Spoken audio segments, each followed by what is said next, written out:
Thank you for tuning in to the Life of KG podcast. We are all about helping you guys in the beauty industry. Whether you're starting out in this industry or been in the business for years, we want to motivate you, educate you, and support you to grow. Enjoy the show.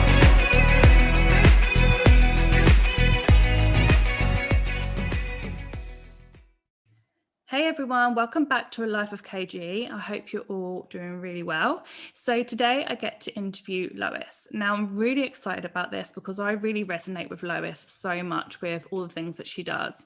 So she owns her own salon on the high street in the heart of Essex. She is also one of my trainers at KG Professional, and I'm so blessed to have her on the team. She's also a singer-songwriter, and she's got a couple of other side hustles, which is really exciting. But above all, Lois is 19 years old, and I opened my salon at 19, and when I connected with her and I saw how young she was, but grown up in her ways and all the things that she's achieved and achieving, I just was like, wow, I just love her. So I can't wait to be able to see her journey over the next few years and, you know, just keep watching her grow and blossom. So I'm going to let her tell you her story today. So without further ado, here she is. So Lois, welcome to A Life of KG. Thank you so much for coming on today. Thank you so much for having me.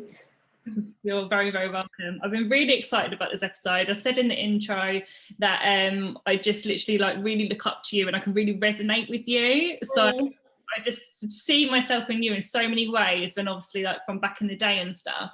Yeah. Tell everyone who exactly you are and what you do. So I'm Lois, I'm 19 years old and I'm a salon owner in Essex and a KG professional trainer. Exciting. Yeah. And let's go right back, because I love to build a whole story about someone, because obviously we haven't got to where we are today without obviously a background. So let's go right back. What was your childhood like growing up and school life like? So I think like everyone, you have your ups and downs and you've all got a story to say, but I definitely won't be the person I am today from not going through the rubbish that happened.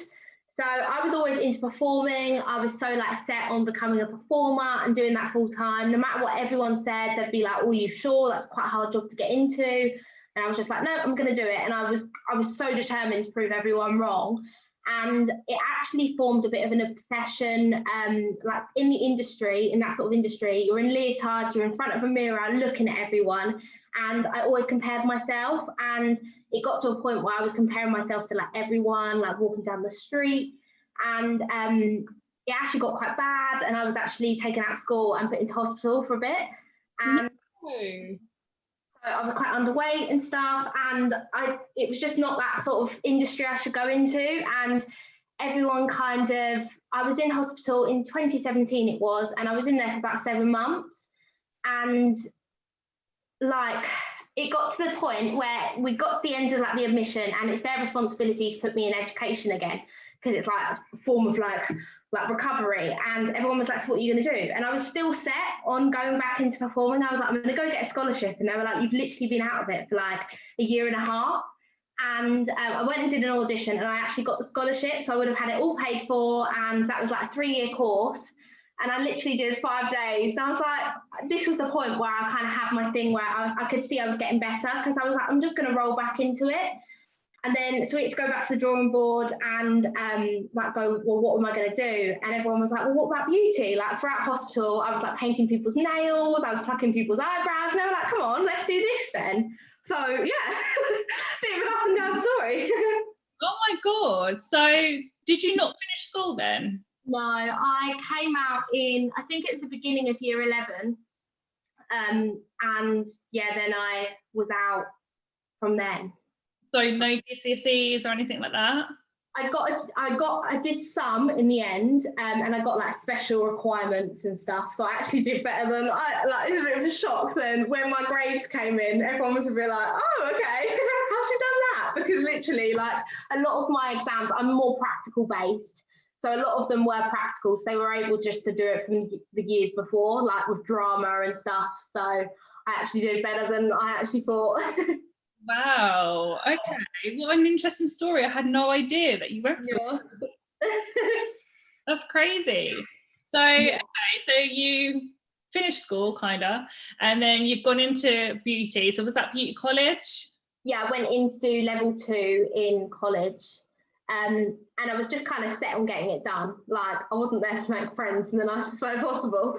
Like, I've made some really nice friends, but some people, they just didn't seem to like me. Probably because people call me the teacher's pet, because probably I was just getting stuff done. I was getting a 12-month course done, and I got it done in 7 months. So, because I was just so set on getting it done, it was something that I was passionate about.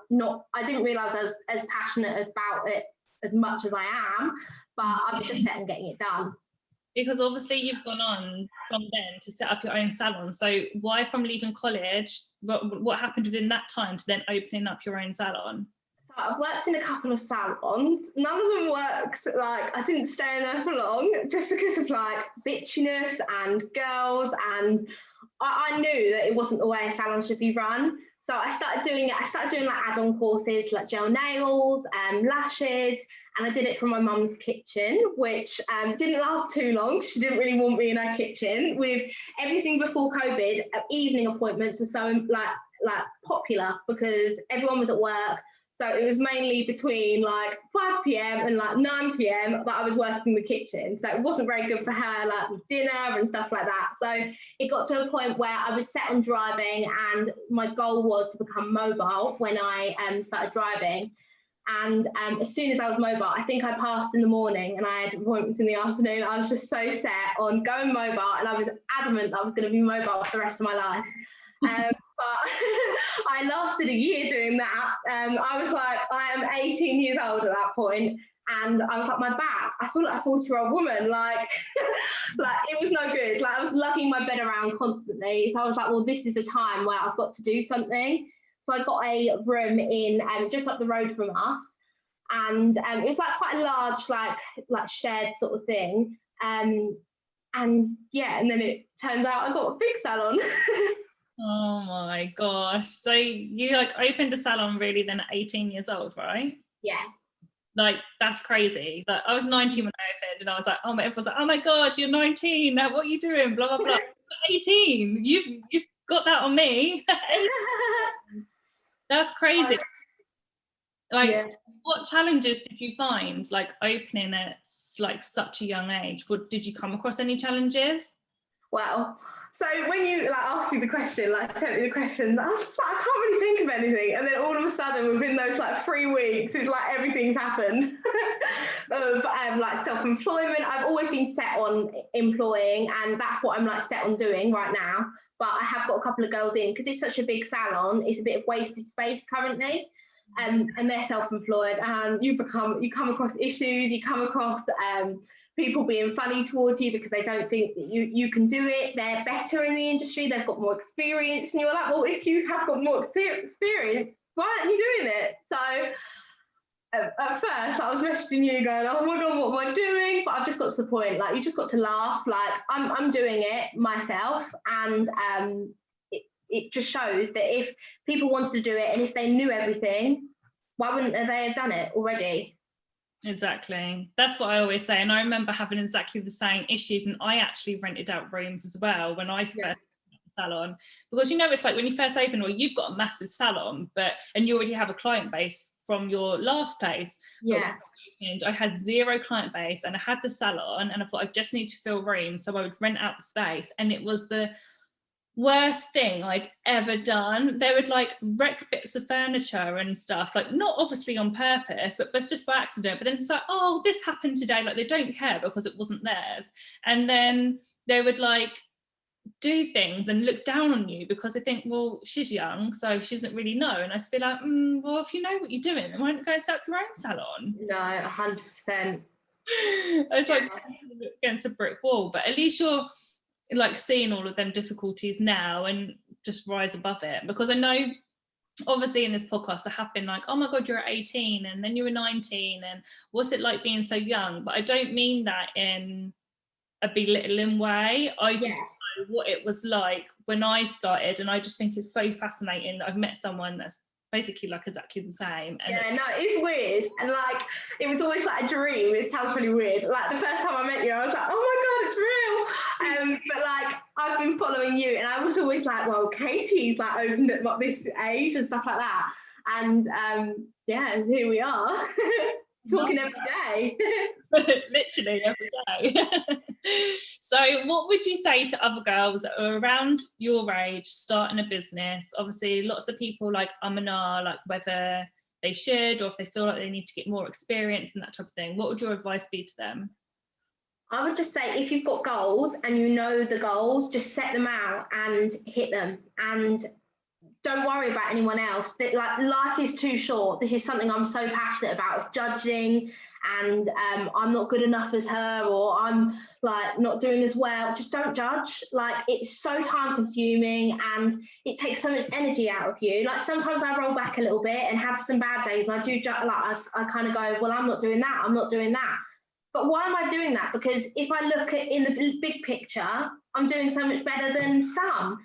And I'm doing well for myself. Like I would never, ever have seen like 3 years ago, like it's only 3 years ago, I would be in the position I am now. Like I honestly thought my life was a dead end and like I was just going to stay that person in and out of hospital for the rest of my life. And you've just got to set goals, but make sure you know what you're doing, because it's made me realise the stuff on like legal side and everything, there's so much to it. Just do your research. How do you find out that kind of stuff then? Just come across it. I was reading something earlier and it was so true. No, I was listening to something, that's a lie. I was listening to something and they were like, in school, we don't learn business. They don't teach us business. Like, and then we come out of school and then some of us want to set up companies, or later on in life we set up businesses. And like, where do we learn that? Like most of us wouldn't have gone to college to learn business or get a business degree. We've gone in as beauty therapists and then set up this business. Like we have to learn, and it means literally like investing in ourselves, going on trainings, having mentors and all of that, because otherwise how the hell do we learn? Yeah, no, 100. But then I think it's also, it just comes and you just realise that, oh, I need to do that, because although you might have a mentoring session or a business plan in place, you might not have thought of that like option or that problem. I think you just face them and you go, oh God, like, and you just have to overcome them. Like you've come this far. There's no point just going, all right, I'm done now. Yeah, definitely. I mean, I remember my first years in business and I would be making loads of mistakes, or I'd need to know answers to staff members and stuff like that. And you just have to just get on with it. Or I always used to say I used to just wing it, and I guess I didn't, but part of me did, like, because how else are you meant to know? You have to as you go, don't you? And I think you come across like I've always been like quite a bubbly, friendly person, and always worrying what people think of me. And like with having people come in the salon, like renting rooms or being on commission based, I'm like, I can't be like that and be constantly like okay, no worries, or yeah, that's fine. Like I've just got to put rules in place, and you have got to just boss up. Definitely, because you want your salon to be how you want it to be, don't you? You don't want just people coming in now like doing their own thing under your roof. That's your salon, that's your baby. You want it all the same. Especially when you're like an OCD freak. I literally can't let anything go right now. I'll teach you to let go after a while. No. What does your day-to-day look like? Because obviously you're a salon owner, you're a trainer, which you're busy in, you've got Monet, you've got other side business, you've got your singing that you still do. Like, what does day-to-day Lois look like? So obviously I'm still working full-time in the salon. I have the goal of stepping out, but I want to get employment like perfect. So obviously I'm working full-time, currently not now, but it's made me realise like each lockdown has made me realise that I could easily work full-time on this business, like on it, because I've got so much to do. My days are packed currently. So yeah, like I do the admin side, I have a list, I have like a DMO. I don't know if you've heard of that. It's like a daily method of operation. So I have like a list of stuff I need to do every day. I have I'm a bit of an OCD freak. A WMO, which is the stuff that needs to happen weekly. So weekly method of operation. And then an MMO, which is a monthly method of operation. The stuff that only needs to be done like monthly. So then I tick them off. And then once I got that done, like I know. And if that means I finished at 5 p.m. one night, like it means I finished. But if I have to work up to midnight, I have to work up to midnight because I need to get that list done. That is determination for you. Oh my God. I mean, I am a list girl, but you are like the pro list girl by the sound of it. I got sent this really cute little book yesterday, and I got from Amy, yeah, and so I've got my list written out, but I normally do it on my calendar on my phone. Like I absolutely swear by it, and then I do love writing it down though. I love having a list in front of me, and I can highlight it or I can tick it. I love it. It's so satisfying. So it's easy to give up nowadays, and I would say especially in these times, this year has been challenging for every single person, let alone if they own a business or not. And so it's easy to chuck in the towel, and for business owners they'd be like, do you know what, I'm doing all of this during lockdown, it's easy just to get a 9 to 5 or do whatever and just literally give up. What is your top tips for people starting a business or running a business to just keep going? Have you got any tips on motivation? I would definitely say like self-investment and looking after yourself. Like you are the key. Like you are the key to unlock the doors that you're gonna, on the journeys you're gonna go on. And what everything has taught me is if you're not strong enough, you're not gonna be able to build anything strong. Like you are the foundation, so you need to do like positive stuff. You need to be grateful. You need to be mindful of everything. So like reading good books, podcasts, and just spending time on yourself. Like it's okay to have time out, and you should never burn out. And I know it's so easy to burn out from life, whether that's from business, whether that's from other people. Just look after you, because you are that trunk of the tree. Yeah, and I would definitely just say lists and just stay organised, because if you're organised, like you can do anything. Like if it's written down, you can do it. Manifest it all the way, and it will happen. Are you into the whole manifestation? Yeah, my boyfriend thinks I'm so weird. I have like screensavers of what I want, and it's like dream boards, vision boards. Like it works. I've got let me get on this because I've got 1,000,001 notifications. Oh, I've still got notifications. How do I get off this? No, anyway, on my screensaver, I can't show you because there's no notifications. I've got my dream board on there, and then I go on something in the business, and I have stuck that up all around my house. If you open the fridge, it's in there. If you open doors, it's in there. If you open up my bathroom cabinet, it's in there. And literally, my daughter turned around and was like, "Mummy, why is this number all over the house?" And I was just like, "That's because of this." And she was like, "Oh, okay." Oh, it's even like P. Louise does her course. I'm really into like P. Louise. She's really into like manifestation and stuff like that. And she has this check that you can print out, and you can basically write your dream figure and put a date on it, obviously, and like set it. So like by that time, I want to reach this figure, and have it everywhere. And I've got that, and that's really good. And I think it's just celebrating, like, although everyone sees stuff like business side, when you get to certain figures, you have to start paying tax and VAT and everything. I get excited by that. It's a bit weird, but like you know, like I'm like, I can't wait to be VAT registered. I can't wait to reach that, and then go, yeah, that's because I've worked that. Yes, I love that. And like I talk to salon owners all the time that, oh no, I can't because I'm going to go for the VAT threshold, or oh, it's a real pain in the bum that they've gone VAT. And I do get that VAT is a pain in the arse. Like, don't get me wrong, I hate paying my VAT bill, but you're clearly successful if you're VAT registered. Exactly, and if you're maintaining that, like you're just going to get higher, and you're going to be earning all of that and that. So. Yeah. Exactly right. So to have a focus to hit that and then go further, and I just think the more taxes that we pay and the more VAT we pay, it just means that we're more successful. 100%. Yeah, just setting goals, and no matter what other people will think of those goals, like I've always thought that if people think that I'm setting a goal to become VAT registered and pay VAT, like is like cool. It's not cool, but it's my goal. Like, and everyone's goals are different. It might literally be like get up early in the morning, or it might be literally get changed. Like in lockdown, it can be so unmotivating sometimes. Like I don't know what's just fallen.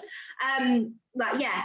I would definitely just say set goals and be your own goal. Like just be proud of yourself, and like be grateful for how far you've come, whether that's including other people in it or just being grateful for yourself, because you are that root of what's happening in your life. Like all the wonderful things, all the rubbish things. It's normal to have rubbish things, and it's just the way you deal with them. But I am honestly like, if you follow like gratefulness and mindfulness, you will get somewhere. Like I'm like, I've shown this. Like a few years ago, I would have been like, what am I doing with my life? But I know obviously you've had stuff like that before, and it doesn't matter whatever age you are, like it makes you grow up, and it's made me grow up. I saw stuff at 16 years old I should have never seen. I don't think a 40-year-old should see.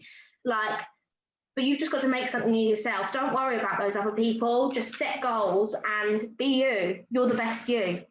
Definitely. I absolutely love that. Do you do a gratitude list? Yeah. I love it. I have to do it every day. Yeah, no, 100%. Stuff like that. It just does make you, it's hard to get into the flow of things, but once you've like hit it and it's your routine, yeah. And this is the best time. Anyone that's sitting here and like listening, this is the best time. So no matter what, even if you're still in your work, like you're not in the beauty industry like full time and you're still working like another job, you still have time, like from what you were usually doing with beauty, put that into doing gratitude, doing mindfulness, being like there for yourself and planning and listing. Use your DMOs and your MMOs and your WMOs. I absolutely love that. You crack me up. One thing that I haven't actually put on the list, just to spring out there, what made you go into teaching? So already I just love this industry, and I want to become that sort of person that's like pivotal like in the industry, like known in the industry for like making a change. So not only with teaching and like allowing people to have that financial freedom, to have that something that they love doing. I have students come to me and they message me now and they're like, I just find it so relaxing. Although I'm not doing it full time, they're probably not making loads of profit from it, but that's their time. Like they're sitting there lashing and they find it so like therapeutic and relaxing, like it's perfect. But it's like, I want to become like that person. So like with you, you're known for the person that makes you step out of your business and work on your business. Like you're literally known it. So like not even knowing you fully, I had conversations with people in the past and they were like, well, Katie Godfrey's like kind of taught me to step out of this. And I was like, well, I want to be known for something. So I want to be known on like creating like a salon environment for employees. I want to create like a recipe that's like perfect. So that's what I'm really, really set on. Oh, I love that. What is next for you, Lois? So definitely employment, but obviously I'm getting that perfect for tea first. Obviously I just want to expand, hopefully maybe open another salon, and yeah, just see how it all goes. No, that's so good. Thank you so much for coming on. Thank you so much for having me. It's literally a goal on my list. Where can people find you to connect online? So my main one is Seabell Beauty Essex. That's on Instagram and Facebook. I also have my music page, so I do that like part-time-ish, which is Lois Star Music on Facebook and Instagram. And yeah, and obviously KG Professional _Lois, which is my trainer's account. Ah, the new accounts. I love it. Yeah. Lovely. Thanks so much, hon. It's been an absolute pleasure. Thank you. I'll see you soon. Yeah, see you later. Bye.